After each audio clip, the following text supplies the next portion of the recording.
And if the town ultimately loses, what would you propose for Plan B? Glen Abbey is an issue that I have knowledge of because of my involvement with the Heritage Advisory Committee. And people have to remember that this is a cultural heritage landscape. This study started in 2014. So prior to any rumblings about the application, the issue we have now is that it has been designated a cultural heritage landscape and it's protected by the Ontario Heritage Act. So if there was any plans in the future to utilize the property for something else, the first thing would be is that the Heritage Act would have to be superseded. So that would represent an issue. I am concerned about the cost of the fight thus far and the legal fees, and I guess there could have been a different way to do this and spend less by having in-house counsel possibly handle the matter instead of paying the $700 an hour lawyers from Toronto. So this is an issue that is a hot topic for the town. Mayor Burton alluded to the fact today he's calling this the Glen Abbey election, which I don't really understand because there is a lot of other issues that are more important at this point because we don't have any control right now because the courts are going to decide what to do with all of the outstanding court cases. Thank you.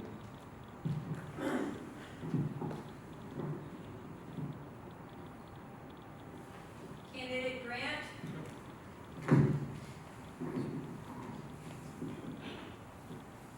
I was also on the Heritage Advisory Committee when this came up. I believe that it is an important heritage landscape. I know that we've spent a lot of money on this, but we should keep spending money. The reason why the town went to these other lawyers in Toronto is because you want to have your best team fighting for something for you. We have the best staff at the town, but they also know that when they need help, they go to the best of the best, and that's what we've done. We need to keep fighting this because, as you know, back in the late 90s, ROBA 8 said that we had to place a bunch of people in the town of Oakville.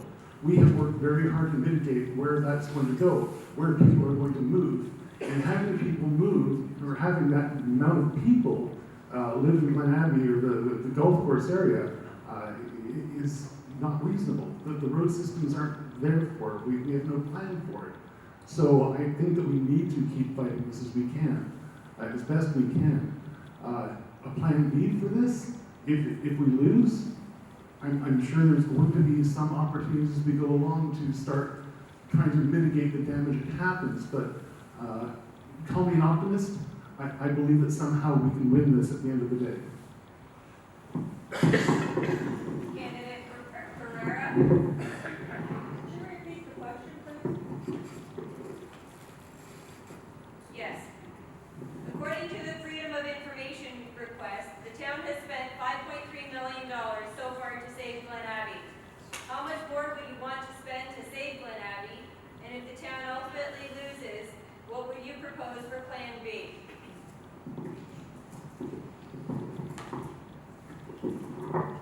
About Glen Abbey, yes, it is a great heritage for Oakville, and we would love for it to be saved for us. But now that the case has gone to the courts, we don't know which way it's going to go. But why don't we all send love to those people who are deciding this? We got to send love to them if we want to keep our Glen Abbey as our heritage. Let's vote for it, all of us. Let's send love to them. And you know what? We might even save it. Candidate Mulville?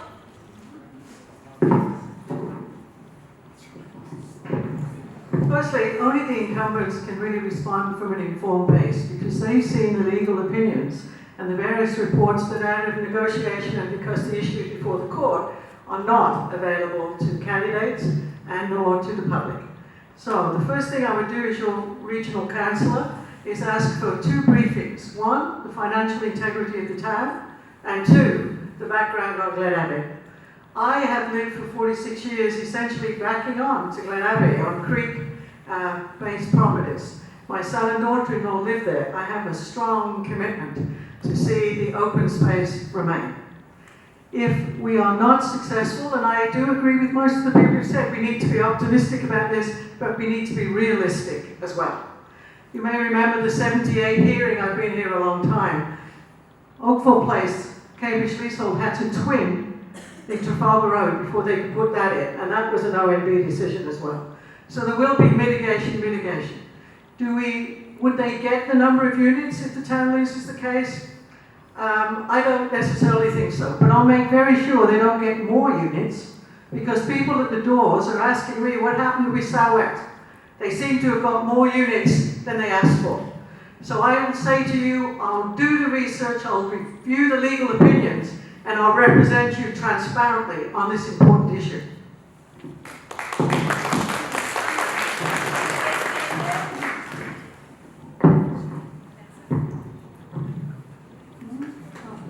Thanks so much once again. Okay, Glen Abbey is not just an ordinary golf course. It's about almost half century old, and it has hosted about 26 Canadian Opens till now. I think Tiger Woods he was here, I think year 2000. He was here. So it's not just a golf course. It's a world-renowned golf course, and it's part of Oakville's heritage. It has brought a lot of tourism and a lot of revenue for our town as well. So when it needs to be saved, we are here to save it. And Plan B, save Glen Abbey. Thank you. Candidate Noel?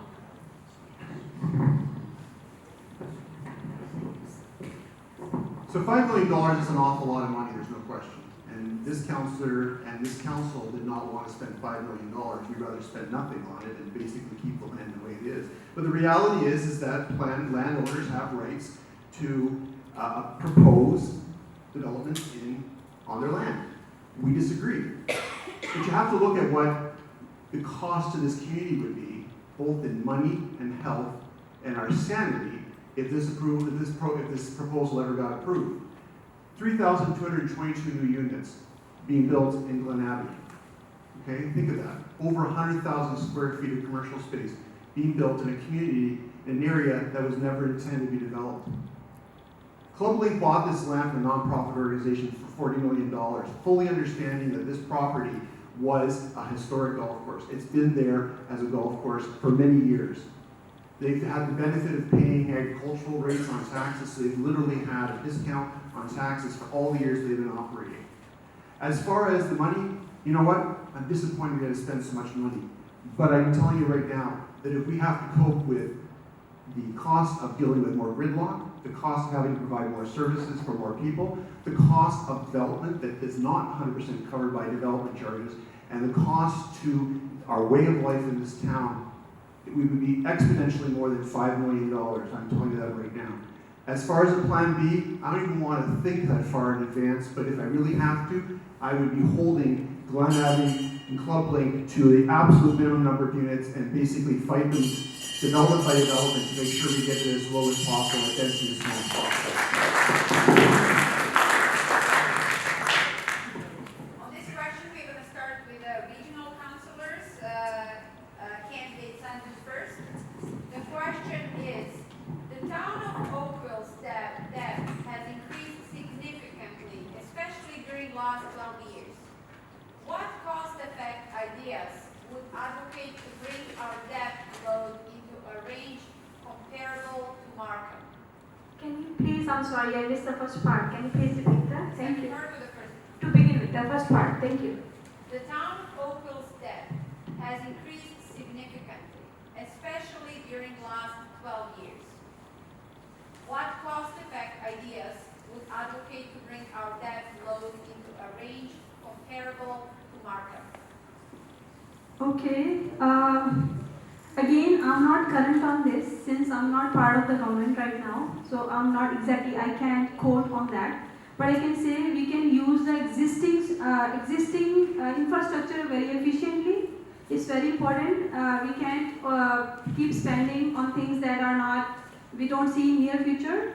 So we cannot, if we don't have budget for it, first look after things that we have already studied or things that already exist. So we have to address that first. And honestly, I don't have right now a precise answer, but I'll have that answer maybe in future.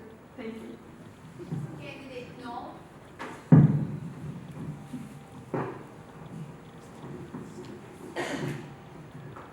Thank you for the question. First of all, it's important, again, earlier on I said we gotta be really careful with numbers, and this is one of these questions, really careful with numbers. There's two types of debt that we service in the town of Oakville. There's tax-supported debt and there's non-tax supported debt. Tax-supported debt is the debt that comes off of our property taxes. Non-tax supported debt is the debt that comes off of development charges. So to be clear, in 2006, the tax-supported debt was $24 million, and in 2008, it was $2.9 million. There's $114 million of other debt, which is tax supported. That's for debt for putting in infrastructure and facilities that we can get money back, or that we get money back from development charges.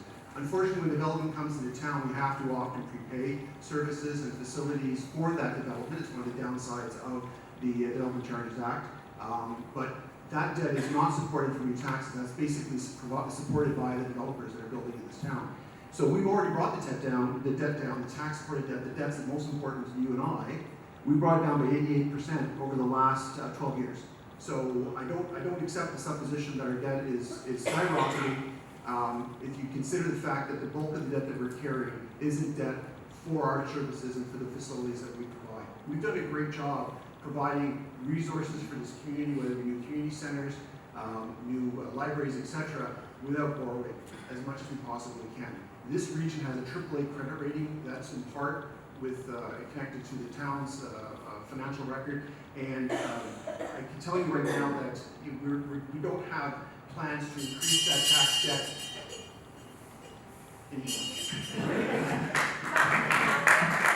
An excellent question, and again, more and more people at the door are saying to me, what are the numbers? There is a growing lack of confidence in the numbers.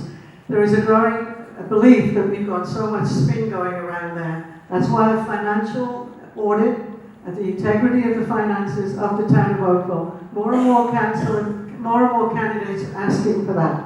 I don't know about in your household, but whether it's a mortgage, a line of credit, or your credit card, you know who's on the line for that debt. You are. What happens if you front-end stuff for developers and they don't come? The world goes to the hell in a handbasket like 208. It's your debt. It's your responsibility.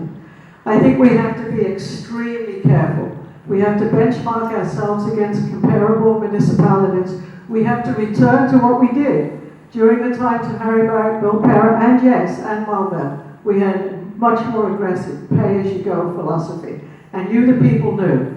And when you see in the man, I'm sorry to bring him up, but he keeps bringing Mulville up in his literature. Look at those graphs. Somebody stopped me today and said, give me a lawn site. I'm sick and tired of looking at that graph. I crunched those numbers. They don't really make that much sense. And what is this, an old boys network to try and safeguard the status quo? Keep asking your questions. I'll respond to your questions, and I'll ask more questions on your behalf.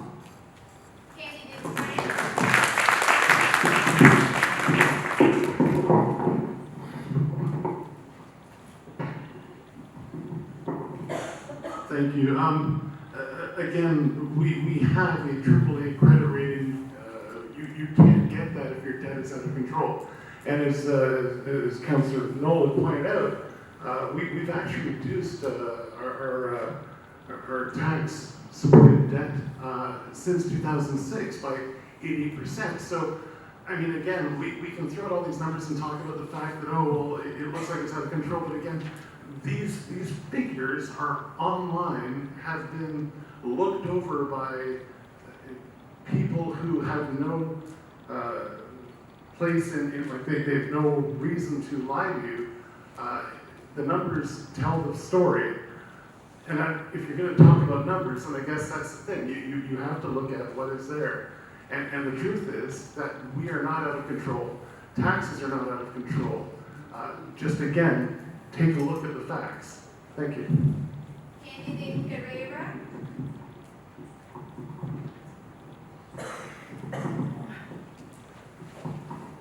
I'm really not on top of this topic, and so I'm going to pass, but we've got a lot of information from our candidates here, and I will be following up that.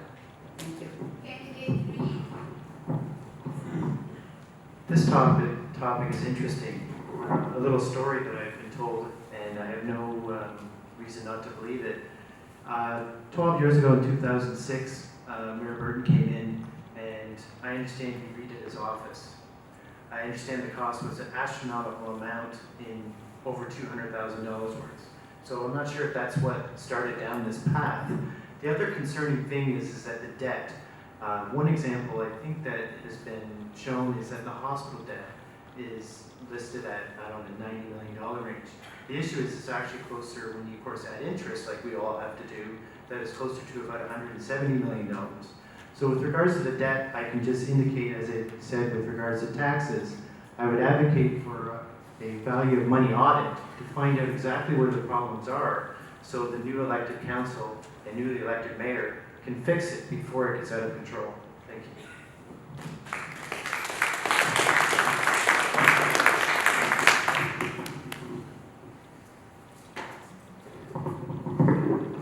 The next question will begin with the town councilors, beginning with Councillor Candidate Grant. Candidates speak of transparency. How have you stayed current with the issues? Attending meetings is only one method. Following that, what is your plan for open communication for these issues and also responding to constituent concerns? I have 90 seconds for that. Basically, anytime a major development comes up in an area, we've held meetings with the people who live in that area and are going to be impacted by it. That is the one major thing that I think that we are doing right in Ward 5 right now. When the Ukrainian church was going up and talking to the people in the community and talking about how that was going to go, when, let's say, the development that was proposed for 6 line in Upper Middle, or sorry, the 6 line in North Service Road was going in, we had several meetings with the community, with the developer, had everybody trying to work out an idea. At the end of the day, the people who live in the area did not like the developer's proposal, so we said, great, we're listening to you, we do not accept this. Now it's gone on to the OMP. As well, though, I mean, we have, we actually did one of the early first Facebook Live events that I think was a really good idea. Jeff and I used to hold meetings all the time over in Room C, and after a while people stopped coming, so we figured, okay, well, let's do something where people can actually involve themselves in our community in their pajamas with their bunny slippers. So we did a Facebook Live meeting. It went well, except for the fact that we didn't really get a lot of response at the time. But we hope to continue doing things like that, so people can come, listen to us, respond, and hopefully get more interactive with what's going on. And I'm not going to get the bell and walk away.